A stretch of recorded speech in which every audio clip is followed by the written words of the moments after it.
नमस्कार मित्रो, श्याम के एस के चॅनलमध्ये आपल्या सर्वांचं स्वागत आहे.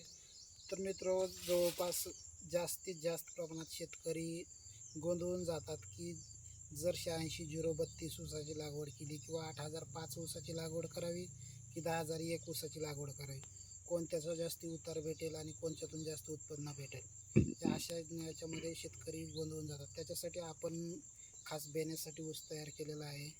एक साईडला ह्या साईडचा आहे 8005 आहे आणि हे आहे 10001. खास करून आपण रिझल्ट बघण्यासाठी केलेलं आहे.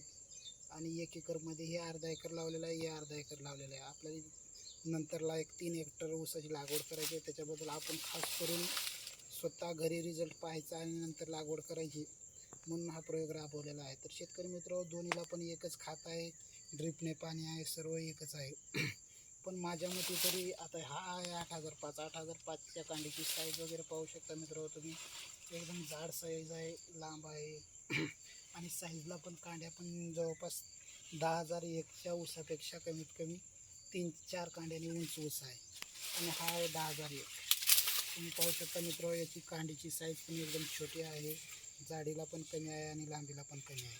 तर माझ्या मते तरी 8005 हा ऊस शेतकऱ्यांनी जास्तीत जास्त प्रमाणात लागवड करावं, कारण उतारामध्ये पण खूप काही फरक आहे, चांगल्या पद्धतीने उतार देतो. आणि या 8005 जात जे आहेत याला खास करून म्हणजे शेतातले जनावरं, आपण ज्याला डुक्कर म्हणतात, ते ऊसाला जास्त प्रमाणात कातरत नाहीत, कारण हा ऊस जे आहे ते एकदम निब्बर आहे आणि त्याला गोडी कमी असते. आणि हे 10000 जे आहे हा एक खूप एकदम मऊ आहे, त्याच्यामुळे याला ते शेतातली जनावरे तोडतात, नुकसान करतात. त्याचा गोडवा असल्यामुळे थोडंफार चघळतात आणि नंतर मोडून टाकतात.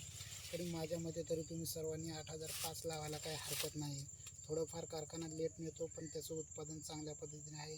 रिझल्ट एकदम तुम्हीच इथे समोरासमोर पाहू शकता. याची कांडी बघा, याची साईज बघा. हा आहे 10001 आणि हा आहे 8005. दोन्हीमध्ये फरक खूप काही आहे, त्याच्यामुळे तुम्ही 8005 लावू शकता. असेच नवनवीन व्हिडिओ पाहण्यासाठी आपल्या चॅनलला लाईक, सबस्क्राईब करायला विसरू नका. नंतर भेटूयात अशाच पुढील व्हिडिओमध्ये. तोपर्यंत नमस्कार, धन्यवाद.